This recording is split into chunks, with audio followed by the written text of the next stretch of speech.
इस लेक्चर में स्वामी फंड के बारे में डिस्कस करेंगे। ये रिसेंटली न्यूज में है, ये जीएस पेपर 3 के लिए मोस्ट इंपोर्टेंट टॉपिक है। स्वामी का मतलब है special window for affordable and mid income housing fund. Special window for affordable का मतलब है कि जो गरीब से गरीब लोग भी अफोर्ड कर सकें, खरीद सकें कुछ चीज़ें। क्या खरीद सकें? Housing, mid income housing. जो पुअर लोग हैं, मेडियोकर फैमिली के लोग हैं, वो हाउस खरीद सकें, उनकी सहायता करने के लिए एक गवर्नमेंट ने ये फंड बनाया, सरकार ने। इस फंड में मनी होती है, और मनी किसको दी जाती है? ये ऐसे बिल्डर को दी जाती है, ऐसे बिल्डर को जिसने मकान बनाया है लोगों के लिए। मान लो कोई बिल्डिंग बनाई, और बिल्डिंग बनाने से पहले ये लोगों से पैसा ले लेता है। ये लोगों से किस्त में पैसा ले लेगा, कुछ पहले ले लेगा। मान लो इसने फ्लैट दिए, 2 BHK फ्लैट होते हैं ना, जैसे 2 BHK या 3 BHK, 3 रूम सेट या 2 रूम सेट। तो किसी ने मान लो 20 लाख का फ्लैट खरीदा, किसी ने 30 लाख का खरीदा, तो कुछ पैसे ये स्टार्टिंग में ले लेगा। अभी बिल्डिंग बनी नहीं है, ये कहेगा कि 5 साल बाद भाई साहब को मैं आपको मैं बिल्डिंग बना के दूंगा। तो बहुत सारे हम आप जैसे लोग हैं, जैसे ABCDEFG जितने भी लोग हैं, मान लो उन्होंने कहा कि ठीक है, आप शुरू में ये ले रहा 5 लाख रुपए, और बाकी के जैसे मान लो इसने 20 लाख रुपए का फ्लैट खरीदना है एक बंदे ने, तो 5 लाख शुरू में इसने ले लिए, और 15 लाख इसे किस्त में देगा अगले 5 साल तक, और अगले 5 साल में ये घर बना के दे देगा। ये बिल्डर बिल्डिंग बना देगा। अब इसमें फ्लैट होंगे, ये फ्लैट होंगे। अब बहुत बार केस ऐसा होता है, ये बिल्डर ना कंप्लीट नहीं कर पाते, इनके पास पूरा फंड नहीं हो पाता, इनके पास इतना मनी नहीं हो पाता कि ये कंप्लीट करें, वो प्रोसेस लटका रहता है। और जिन्होंने घर खरीदने की भाई साहब उम्मीद रखी थी कि 5 साल बाद हमारे पास घर होगा, उन्होंने इन्वेस्ट किया था अपना पैसा किस्त में दे रहे थे ये लोग अपनी जॉब से, इनको घर भी नहीं मिल पाया 5 साल के अंदर। तो गवर्नमेंट ने सोचा कि भाई साहब एक ऐसा फंड बनाया जाए, जो ऐसे प्रोजेक्ट हैं जो रिसेंटली मतलब कंप्लीट होने वाले हैं, कुछ दिक्कत के कारण वो कंप्लीट नहीं हो पाए, तो इनकी बिल्डर की सहायता करने के लिए कि भाई साहब इसमें से आप फंड लो, इन्वेस्ट करो, घर बनाओ, उन लोगों को घर बना के दो। मेन मकसद इसका ये है। अब ये देखो, ये बात लिखने के लिए आपको ये लाइन टू लाइन पढ़ना पड़ेगा। और भी बहुत सारे इसमें प्रोसेस हैं, कैसे इस फंड को अलोकेट किया जाता है, किस टाइप का फंड है, गवर्नमेंट ने कितने तरीके के फंड बनाए हुए हैं, वो सब डिस्कस करेंगे। देखो फर्स्टली ये क्या है, इसलिए न्यूज में आया, इसने फर्स्ट कंप्लीट एग्जिट किया है, investment made for completion of residential project in Mumbai. इस फंड में से निकाल के एक ये क्या करता है, इस फंड में जो पैसा आता है गवर्नमेंट शेयर मार्केट में लगाती है। अब शेयर मार्केट में से जो पैसा कमाती है इस फंड में रखती है। अब वो इन्वेस्टमेंट एग्जिट किया गवर्नमेंट ने, क्योंकि ये पैसा लगाया था, रेजिडेंशियल प्रोजेक्ट है, एक बिल्डिंग बन रही है मुंबई में, उसको कंप्लीट करने के लिए पैसा लगाया था, तो इसलिए ये न्यूज में आया, पहली बार इसका पैसा यूज किया गया। ये ऑलरेडी कंप्लीटेड हो चुके हैं। मान लो इसके जो फंड से पैसा दिया है गवर्नमेंट ने घर बनाने के लिए, लगभग 1500 होम्स 7 प्रोजेक्ट में कंप्लीट हो चुके हैं ऑलरेडी। और कुछ घर ऐसे हैं एटलीस्ट, कम से कम, एटलीस्ट का मतलब है कम से कम 10,000 होम्स एवरी ईयर कंप्लीट होने की कगार पे हैं। मतलब अगले हर एक साल में लगभग 10,000 घर कंप्लीट कराएंगे गवर्नमेंट, इस फंड से पैसा देके, मनी प्रोवाइड करके। गवर्नमेंट बैक्ड फंड है ये। और ये फंड देखो as a category 2 type alternative investment fund की तरह सेटअप किया था। अब देखो ये हमारे लिए जानना जरूरी है, ये कैटेगरी 2 अल्टरनेटिव या अल्टरनेट इन्वेस्टमेंट फंड क्या होता है। अल्टरनेट का मतलब होता है विकल्प, और ये है अल्टरनेट या अल्टरनेटिव इन्वेस्टमेंट फंड, हिंदी में बोलेंगे वैकल्पिक निवेश फंड। तो ये कैटेगरी टाइप 2 का फंड कैसा होता है ये हम बाद में डिस्कस करेंगे। इसके 3 कैटेगरी होती है फंड की, 1 2 3। वो जहां पे इन्वेस्टमेंट करते हैं, मतलब इस फंड में से निकाल के पैसा जहां पे इन्वेस्ट किया, निवेश किया, मान लो किसी कंपनी में लगा दिया या किसी शेयर मार्केट में लगा दिया, इसके बेस पे हम इसे कैटेगराइज करते हैं, वो बाद में देखेंगे अभी हम। तो बस इतना याद रखो, ये स्वामी फंड है जो, ये कैटेगरी 2 टाइप का फंड है। और ये जब सेटअप किया गया था, कैटेगरी 2 टाइप का फंड डिक्लेयर किया गया था। और ये डेट फंड है। डेट फंड एक तरह से देखो, इसमें कोई भी फंड में पैसा आता है जो, वो कैसा आता है, इस पैसे को शेयर मार्केट में लगाते हैं। अब ये इससे भी, जैसे मान लो ये फंड है, फंड के गवर्नमेंट ने शेयर जारी किए, इस फंड के ही शेयर जारी किए, और पब्लिक ने खरीदे। अब पब्लिक ने खरीदे वो शेयर या बॉन्ड जो भी जारी किए, तो पब्लिक तो कभी भी खरीद सकती है। यानी कि एक तरह से ये शेयर बॉन्ड भी क्या होते हैं, डेट इंस्ट्रूमेंट होते हैं। डेट का मतलब होता है कर्ज, यानी कि कर्ज लिए शेयर बॉन्ड जारी करके। ऐसे ही क्या है, ये भी डेट फंड है। ये सेबी के साथ रजिस्टर है, सेबी के साथ रजिस्टर किया और लॉन्च किया इस फंड को 2019 में। स्वामी फंड की बात हो रही है, 2019 में लॉन्च किया। और सेबी क्या है, security exchange board of India. ये सेबी भाई साहब जो शेयर मार्केट है ना हमारे इंडिया में, शेयर मार्केट जितनी भी होती है जहाँ पे बॉन्ड और शेयर खरीदे बेचे जाते हैं, यानी कि स्टॉक एक्सचेंज वगैरह होते हैं जो, जहाँ पे शेयर और बॉन्ड खरीदे बेचे जाते हैं, उस मार्केट को share market stock exchange market बोलते हैं। और उसको रेगुलेट कौन करता है? सेबी। उसके लिए रूल्स रेगुलेशन कौन बनाएगा? सेबी। एक स्टैट्यूटरी बॉडी है, 1992 में इसके लिए एक्ट बनाया था, security exchange board of India act 1992। तो एक्ट के द्वारा कोई बनाई जाती है बॉडी तो स्टैट्यूटरी होती है, यानी कि सांविधिक संस्था, हिंदी में बोलेंगे सांविधिक संस्था, स्टैट्यूटरी बॉडी, सांविधिक संस्था। अगर देखो संविधान से डायरेक्टली बनती है तो उसे बोलते हैं constitutional body, directly constitutional body संविधान से बनती है, हिंदी में बोलेंगे संवैधानिक, हिंदी में संवैधानिक, और ये सांविधिक, सांविधिक, विधिक अपने आप लगा लो आप। तो ये स्टैट्यूटरी बॉडी है, इसके अंदर रजिस्टर है ये फंड। और कैसा फंड है? कैटेगरी 2 टाइप का फंड है और डेट फंड ही है। इसमें क्या है, इस फंड में 2019 में जब ये सेटअप किया था 2019 में, तो मेन मकसद क्या था, क्यों किया था, ऐसी क्या दिक्कत आ गई थी? दिक्कत आई थी भाई साहब लिक्विडिटी स्क्वीज की एंड कैश स्ट्रैप, एक ही बात है, कैश स्ट्रैप सिचुएशन या liquidity squeeze. Real estate market में, रियल एस्टेट सेक्टर में लिक्विडिटी स्क्वीज आ गया था या कैश स्ट्रैप बोल लो आप। ये क्या है दोनों समझेंगे, पहले समझो रियल एस्टेट सेक्टर क्या है। ये भाई साहब, ये बिल्डिंग बनाना, घर खरीदना, बेचना, ये सब किस में आता है? रियल एस्टेट में आता है, रियल एस्टेट सेक्टर। तो ये बहुत ही डिफिकल्ट हो गया था कि इन रियल एस्टेट सेक्टर को कैसे बूस्ट किया जाए, क्योंकि इसमें पैसा कम आ रहा था। इसलिए डिफिकल्ट सिचुएशन से निपटने के लिए गवर्नमेंट ने 2019 में ये फंड सेटअप किया कि रियल एस्टेट सेक्टर के लिए जो घर नहीं बने, कंप्लीट नहीं हुए, बिल्डर ने नहीं कंप्लीट कर पाया, हम इनमें इन्वेस्ट करेंगे और घर पूरा कंप्लीट करवाएंगे ताकि लोगों को घर मिल सके। तो ये लिक्विडिटी स्क्वेज और कैश स्ट्रैप सिचुएशन जो 2019 में आई थी, इसका क्या मतलब है? इसका मतलब है लिक्विडिटी स्क्वीज या कैश स्ट्रैप ऐसी सिचुएशन होती है जब इंटरेस्ट रेट बहुत ही कम हो, इतना कम हो कि इन्वेस्टर तब ये सोचे कि मैं पैसा इन्वेस्ट करने के बजाय सेव कर लेता हूं। देखो इन्वेस्टर कौन होता है, जैसे मान लो आप, हम लोग हैं, या कोई कंपनी हुई, कोई भी हुआ, शेयर मार्केट से शेयर या बॉन्ड खरीदेगा। तो जो खरीद रहा है, जैसे हम आप खरीद रहे हैं शेयर मार्केट से, आजकल तो बहुत सारी ऐप आ गई हैं, जब आप यूट्यूब का कोई भी वीडियो खोलते हो, कैसे बहुत सारी ऐड नहीं आती हैं कि ये बहुत सारे ऐप बनी हुई है मोबाइल पे, ग्रोथा ऐप है, ऐसी जीरोथा ऐप है, और बहुत सारी ऐप हैं, इक्विटी इन्वेस्टमेंट की ऐप है बहुत सारी, मुझे नाम याद नहीं आ रहे, बहुत सारी हैं, जीरोथा एक नाम याद आ रहा है। तो उन पे क्या है, आप अकाउंट बनवा सकते हो, अपना डीमैट अकाउंट बनवा सकते हो और शेयर मार्केट से शेयर बॉन्ड खरीद सकते हो उनके जरिए। ऑनलाइन ही सब कुछ हो जाता है आजकल तो, पहले तो भाई साहब जाना पड़ता था स्टॉक एक्सचेंज मार्केट में, डीलर के पास जाना पड़ता था। आजकल डीलर ने ऐप खोल ली है, एप्लीकेशन, जैसे आपकी व्हाट्सअप ऐप है, ऐसी एप्लीकेशन होती है, उनके जरिए डीलिंग होती है डायरेक्टली घर बैठे बैठे। तो ये इन्वेस्टर सोचते हैं भाई साहब इंटरेस्ट रेट बहुत ही कम है, जैसे ये मान लो शेयर मार्केट से या कोई बॉन्ड खरीदेंगे तो बॉन्ड पे इंटरेस्ट रेट इतना कम मिल रहा है, मान लो 1% मिल रहा है, कि मैं मान लो 1000 रुपये का बॉन्ड खरीदूंगा तो मुझे 1 साल के लिए 1% ब्याज मिल रहा है, या बहुत ही कम 0.5% मिल रहा है, इतना कम मिल रहा है। तो ये सोचेगा अरे भाई साहब इससे अच्छा मैं सेविंग कर लूंगा बैंक में, बैंक मुझे ज़्यादा ब्याज दे देगा।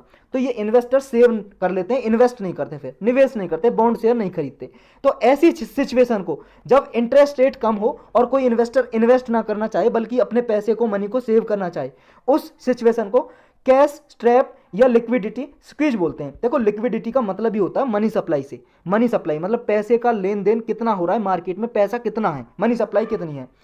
ये जो इन्वेस्टमेंट मैनेजर बनाया इस फंड के लिए वो है एसबीआई, जो स्वामी फंड की बात कर रहे हैं, इसको मैनेज कौन करता है फंड को? SBI, State Bank of India. State Bank of India जानते ही हो आप कौन है, स्टेट बैंक ऑफ इंडिया, सबका अकाउंट भी होगा शायद स्टेट बैंक ऑफ इंडिया में। तो इसकी देखो सेबी के अंदर, मतलब एसबीआई के अंदर, एसबीआई की बात हो रही है, स्टेट बैंक ऑफ इंडिया, इसके अंदर एक छोटी कंपनी है, इसकी होली ओन्ड सब्सिडायरी है।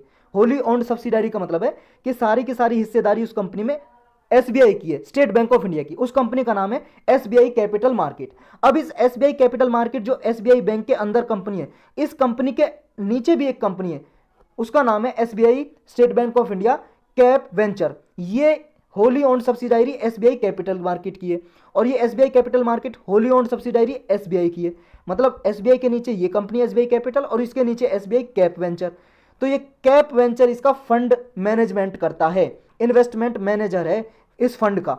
इन्वेस्टमेंट मैनेजर कौन है? एसबीआई के नीचे एसबीआई कैपिटल, एसबीआई कैपिटल के नीचे दूसरी कंपनी एसबीआई कैप वेंचर। ये इसका क्या है? इन्वेस्टमेंट मैनेजर, मतलब इसको मैनेज करता है इस फंड को।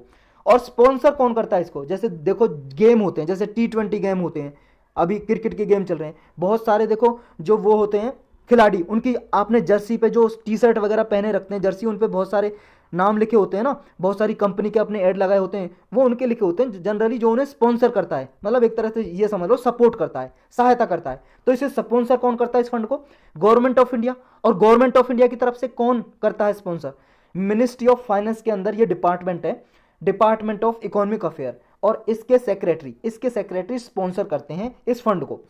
एलिजिबिलिटी क्राइटेरिया क्या है, मतलब क्या सारे जो बिल्डर होते हैं सबको दे देंगे क्या इसमें से पैसा, कोई भी एरा गैरा नत्थु गैरा आ जाए क्या सबको दे देंगे, नहीं भाई साहब सबको नहीं देंगे इसमें से। एलिजिबिलिटी क्राइटेरिया कुछ, कौन कौन एलिजिबल होंगे उनको ही फंड देंगे जो एलिजिबल होंगे, और कौन को, किस किस को देंगे। देखो इसमें से रियल एस्टेट प्रोजेक्ट के लिए दिया जाता है, जो लास्ट माइल फंडिंग दी जाती है। लास्ट माइल फंडिंग जो ऊपर हमने डिस्कस की थी, मतलब ऐसा प्रोजेक्ट जो रेरा एक्ट के अंदर रजिस्टर है। देखो गवर्नमेंट ने एक रेरा एक्ट बनाया था, real estate regulation and development act 2016 में बना था, और 2017 से लागू हो गया था। हम लास्ट में इस एक्ट के बारे में भी ब्रीफली डिस्कस करेंगे, वैसे ऑलरेडी हम इसको पढ़ चुके हैं, इकोनॉमी की प्लेलिस्ट में लेक्चर बना हुआ होगा, आप देख सकते हो, बहुत ही इंपॉर्टेंट है। और देखो भाई साहब जीएस पेपर 3 के लिए इकोनॉमी में इंपॉर्टेंट है, आप किसी भी क्वेश्चन में इससे रिलेटेड इसका डेटा यूज कर सकते हो कहीं पे भी। और देखो मार्क्स आपके तभी इंक्रीज होते हैं तब आप डाइवर्स आंसर लिखते हो, सारी चीज इंक्लूड करते हो।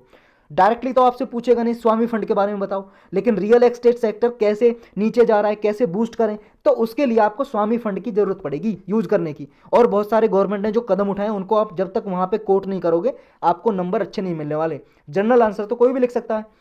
तो ये देखो रेरा एक्ट जो बनाया है, जो ऐसी बिल्डिंग यानी कि रियल एस्टेट सेक्टर या प्रोजेक्ट ऐसी बिल्डिंग जो रेरा एक्ट के अंदर रजिस्टर है, और वो फंड की वजह से, due to lack of fund, lack का मतलब कमी, पैसे मनी की कमी से, फंड की कमी से वो रुकी हुई है, स्टॉल्ड है, स्टॉल्ड का मतलब रुकी हुई है, वो बिल्डिंग पूरी कंप्लीट नहीं हो पाई, ऐसे को जो रेरा के अंदर रजिस्टर है और फंड के कारण रुकी हुई है, कंप्लीट नहीं हो पाई, उनको इसमें से पैसा दिया जाता है कि आप कंप्लीट करो, यानी कि बहुत ही क्लोज है वो कंप्लीशन के, कंप्लीट होने के, लेकिन फंड की कमी हो गई भाई साहब बिल्डर के पास, तो गवर्नमेंट इस फंड में से सहायता करती है।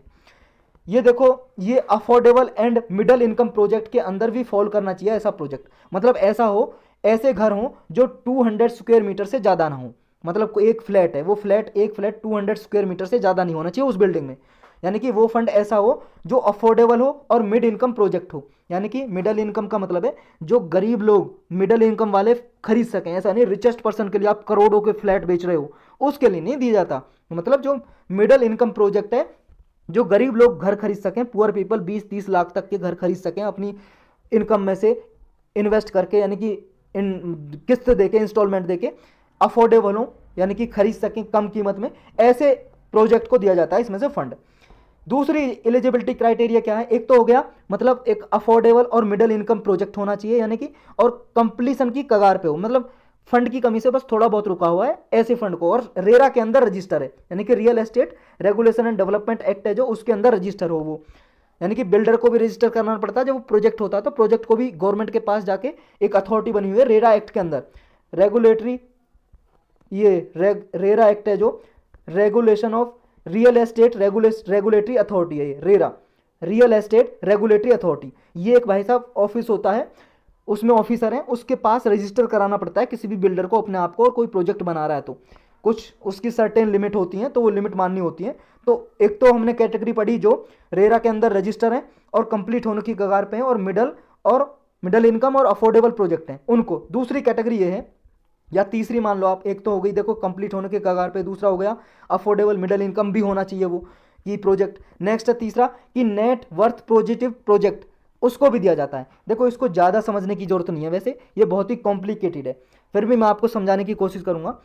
बस इतना याद रखना कि नेट वर्थ पॉजिटिव प्रोजेक्ट है, उनको भी इस फंड में से पैसा दिया जा सकता है। तो ये नेट वर्थ पॉजिटिव प्रोजेक्ट होते क्या हैं, ध्यान से समझना।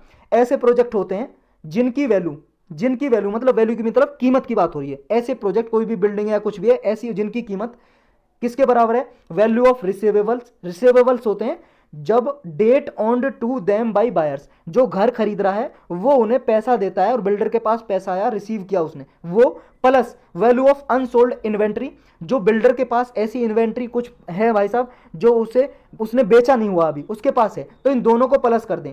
और ये ज़्यादा होना चाहिए किससे, greater than completion of cost, कि जितनी इस प्रोजेक्ट को कंप्लीट करने में, एक बिल्डिंग को बनाने में जितनी कॉस्ट आएगी, या आउटस्टैंडिंग लाइबिलिटी, लाइबिलिटी का मतलब ये समझ लो लोन, जितना बिल्डर पे लोन है किसी को देना है, लाइबिलिटी है किसी को देना है, तो इन दोनों को मिला दें। एक तो कॉस्ट, बिल्डिंग को कंप्लीट करने में कॉस्ट आएगी वो, और लाइबिलिटी इससे ज़्यादा होनी चाहिए बिल्डर के पास जो रिसीवेबल है, जहां पैसा आया है उसके पास, और प्लस उसके पास अनसोल्ड इन्वेंट्री है, ये ज़्यादा होना चाहिए किससे, इससे कंप्लीशन कॉस्ट और आउटस्टैंडिंग लाइबिलिटी से। तो उस प्रोजेक्ट को बोला जाएगा नेट वर्थ पॉजिटिव प्रोजेक्ट। तो अगर समझ में नहीं भी आया तो इसे याद करने की कोई जरूरत भी नहीं है, बस इतना याद रखो नेट वर्थ पॉजिटिव प्रोजेक्ट को भी इसमें से पैसा दिया जा सकता है। अब इसके टारगेट क्या है स्वामी फंड के, टारगेट तो यही जो हमने ऊपर पढ़ा कि क्या, जो कंप्लीट होने वाले थे प्रोजेक्ट लेकिन रुके हुए हैं उनको कंप्लीट कराना, ताकि जो होम बायर्स हैं जिन्होंने घर खरीदने की एक उम्मीद जताई थी तो उनका अपार्टमेंट डिलीवरी किया जाए और उन्हें घर दिया जाए।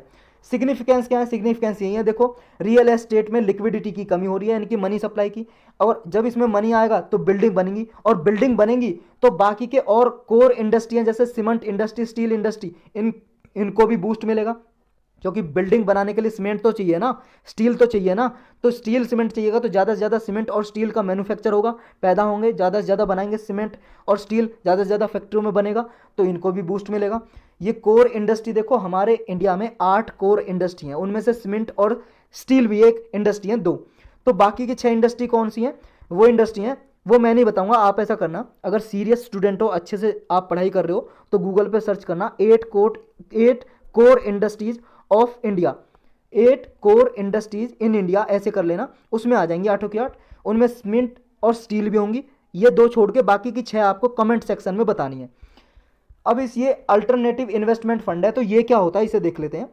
देखो ये ऐसा फंड होता है कोई भी, जैसे ये भी स्वामी फंड भी अल्टरनेटिव इन्वेस्टमेंट फंड है, इसमें जो फंड आता है ना वो प्राइवेटली पुल्ड इन्वेस्टमेंट व्हीकल की तरह काम करता है, यानी कि फंड कहाँ से आता है, कोई भी इन्वेस्टर इसमें इन्वेस्ट कर सकता है, चाहे इंडिया से चाहे फॉरेन से, विदेश से इसमें फंड दे सकता है, इन्वेस्ट कर सकता है, यानी कि इसके शेयर या बॉन्ड जो गवर्नमेंट ने जारी किए हैं वो खरीद सकता है। यानी कि फंड कहाँ से आ रहा है, प्राइवेट इंडिविजुअल से इसमें फंड आ रहा है, यानी कि बेनिफिट किसको होगा, इन्वेस्टर को, जो इन्वेस्टमेंट पॉलिसी गवर्नमेंट में बनाई है, इन्वेस्टर को बेनिफिट होगा जो इस फंड में इन्वेस्ट करेगा। मतलब ये स्वामी फंड है, जैसे स्वामी फंड अल्टरनेटिव इन्वेस्टमेंट फंड है, तो इसके फंड के बॉन्ड और शेयर मार्केट में जारी किए, इशू किए गवर्नमेंट ने। अब जो खरीदेगा कौन, प्राइवेट इंडिविजुअल खरीदेगा, हम आप जैसे लोग, या कोई कंपनी खरीदेगी बड़ी, या फॉरेन कंपनी खरीदेगी, विदेश की कंपनी।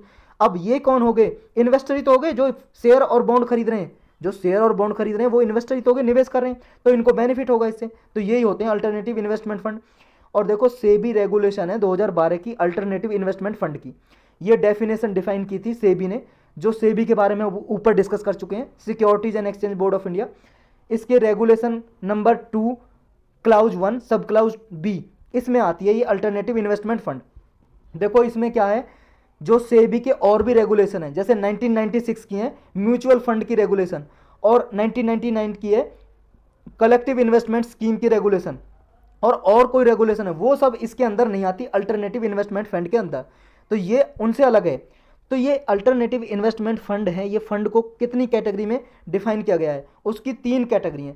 पहली है कैटेगरी 1, देखो alternative investment fund type category 1 जो होते हैं वो ऐसे होते हैं, ये इनमें से जो भी, मान लो ये फंड है भाई साहब, एक अकाउंट बना हुआ, इसमें मनी है, पैसा है, अब ये अगर ये इन्वेस्ट करेगा बिजनेसेस में, या ऐसे फाइनेंशियल बिजनेसेस में जो ग्रो होने का, जिसका अच्छा पोटेंशियल है, मतलब जो तेजी से ग्रो हो सकता है, या लो स्टार्टअप में करे, मतलब इस फंड में से पैसा निकाल के हम स्टार्टअप में लगाएं, मतलब कोई नई कंपनी, स्टार्टअप का मतलब नई कंपनी खोलने में पैसा लगाएं, या स्मॉल और मीडियम इंटरप्राइजेज के शेयर खरीद लें, ऐसी जो छोटे लघु उद्योग है, छोटी कंपनी होती है, उनके शेयर खरीद लें इस फंड के पैसे में से। तो ये जब इस फंड का पैसा स्टार्टअप, स्मॉल मीडियम इंटरप्राइजेज वगैरह के लिए इन्वेस्ट होगा, तो उस फंड को बोलेंगे टाइप 1 का फंड। इसमें देखो गवर्नमेंट इसको इंकरेज भी करती है, क्यों, क्योंकि पैसा भाई साहब छोटे लघु उद्योग के लिए किया जा रहा है खर्च इसमें से, और या स्टार्टअप नई कंपनी खोलने के लिए, और इसकी वजह से क्या होगा, नई जॉब मिलेंगी जब नई कंपनी खोलेंगी तो। और मीडियम और स्मॉल इंडस्ट्रीज तो ऐसी होती हैं सबसे ज़्यादा जॉब देती हैं छोटे छोटे लोगों को, जिनमें सेमी स्किल या स्किल पर्सन होते हैं उनको भी, या अनस्किल्ड पर्सन है उनको भी। और हाई आउटपुट निकलती है इनसे, यानी कि हमारी इकोनॉमी पे पॉजिटिव इम्पैक्ट होता है ऐसी इकोनॉमी, ऐसे मतलब ये स्टार्टअप और इंटरप्राइजेज की वजह से। तो गवर्नमेंट भी इनको सहायता देती है। गवर्नमेंट कैसे सहायता देती है? गवर्नमेंट भाई साहब इसलिए सहायता करती है ऐसे फंड को, क्योंकि देखो जब जॉब क्रिएट होंगी तो गवर्नमेंट को फायदा है ना। जो गवर्नमेंट का टारगेट क्या है कि सबके पास जॉब हो, मतलब गवर्नमेंट का भले ही टारगेट ना हो, नेताओं का ना हो टारगेट, लेकिन भाई साहब जनरली पेपर पे तो यही रहता है ना कि सबको जॉब मिले, नौकरी मिले। तो इसमें क्या है, नौकरी मिलेंगी और हाई आउटपुट होगी, हमारी इकोनॉमी पॉजिटिव ग्रोथ होगी हमारी इकोनॉमी में। और ऐसे फंड के लिए गवर्नमेंट सहायता भी करती है। सहायता ऐसे करती है कि मान लो इससे जॉब क्रिएट हुई है तो गवर्नमेंट जो इस फंड में पैसा आया है उस पर कुछ मान लो किसी उस पर जहाँ भी इन्वेस्टमेंट किया है मान लो स्टार्टअप में या किसी में, तो उनकी इनकम पे टैक्स नहीं लगाएगी, टैक्स में छूट दे देगी या कोई और इंसेंटिव दे देगी, मतलब गवर्नमेंट पैसा दे देगी और इन्हें प्रमोट करने के लिए। तो ऐसे गवर्नमेंट फ़ायदा करती है। इसके एग्जाम्पल हैं देखो इस फंड के, जैसे infrastructure fund, angel fund, venture capital fund, social venture fund. ये फंड सब कौन से टाइप 1 के हैं, सब कैटेगरी 1 के। कैटेगरी 2 फंड वो होते हैं जो फंड देखो ना तो कैटेगरी 1 में आते हैं ना कैटेगरी 2 में आते हैं, उनको बोलते हैं टाइप 2 वाले। ये फंड जनरली इन्वेस्ट होते हैं इक्विटी सिक्योरिटी में या डेट सिक्योरिटी में, मतलब शेयर मार्केट में बॉन्ड या शेयर खरीदने के लिए इस फंड का पैसा यूज किया जाता है। इसमें गवर्नमेंट कोई भी कंसेशन नहीं देती, मतलब कोई छूट नहीं देती इस फंड में। ऐसे एग्जाम्पल हैं फंड के, रियल एस्टेट फंड है इनमें नहीं देती, डेट फंड है इसमें नहीं देती, प्राइवेट इक्विटी फंड है इसमें नहीं देती। फिर आपके मन में आया होगा जो स्वामी फंड है वो भी तो रियल एस्टेट फंड है जिसे हम पढ़ रहे हैं, उसमें गवर्नमेंट क्यों फायदा दे रही है? भाई साहब उनके लिए दे रही है जो घर उनके लिए बना के दे रहे हैं, क्योंकि हमने टाइप पढ़े थे ना, नेटवर्थ पॉजिटिव जो आता है पॉजिटिव में आता है एक तो वो, और एक हमने पढ़ा था कौन सा, अफोर्डेबल और मिडिल इनकम हाउसिंग के लिए प्रोजेक्ट है उसको, यानी कि जो प्रोजेक्ट ऐसा है जो कंप्लीट होने की कगार पे और लोगों को घर मिल जाएगा अगर वो कंप्लीट हो जाएगा, लेकिन फंड की वजह से रुका हुआ है, तो वो ऐसे ही रियल एस्टेट वाले को फंड को देती है गवर्नमेंट सपोर्ट। समझ रहे हो? तो ये गवर्नमेंट नहीं बनाया था इस रियल एस्टेट को सपोर्ट करने के लिए, लेकिन जनरली जो रियल एस्टेट में पैसा खर्च किया जाता है जिस फंड से, उसमें कैटेगरी 2 टाइप में रखती है उसे, मतलब सेबी ने रखी हुई है, सेबी की डेफिनेशन है security exchange board of India जो रेगुलेट करती है इनको, तो उसको गवर्नमेंट फंड मतलब इसको कंसेशन नहीं देती, कोई छूट नहीं देती। तीसरा आता है कैटेगरी 3 का। कैटेगरी 3 में देखो ये होते हैं जो शॉर्ट पीरियड के लिए रिटर्न देते हैं। ऐसे फंड मान लो इन्वेस्टमेंट किया कहीं पे और कुछ समय के लिए वापस फायदा दे दिया, रिटर्न दे दिया। ये कॉम्प्लेक्स और डाइवर्स ट्रेडिंग किया जाता है इनसे, ताकि अपने गोल को अचीव किया जा सके। गवर्नमेंट इसमें भी कोई ना तो फायदा देती है, छूट देती है, ना ही इंसेंटिव कोई बेनिफिट देती है इस तीसरे फंड के लिए, कैटेगरी टाइप 3 के लिए। इसमें फंड आते हैं जैसे hedge fund, private investment in public equity fund वगैरह आते हैं। अब पढ़ लेते हैं रेरा, जिसकी ऊपर बात हो रही थी, जो रियल एस्टेट सेक्टर के लिए रेगुलेशन वगैरह नियम वगैरह बनाती है। देखो एक रेरा ये बनाई गई थी अथॉरिटी, एक रियल एस्टेट रेगुलेटिंग अथॉरिटी, एक अथॉरिटी भी है, यानी कि जिसके पास बिल्डर वगैरह को रजिस्टर कराना पड़ता है। और ये एक्ट बनाया था 2016 में और केम इनटू इफेक्ट में हो गया था, यानी कि लागू हो गया था 1 मई 2017 से। ये रेरा एक्ट देखो, इसके थ्रू ये अथॉरिटी बनाई थी।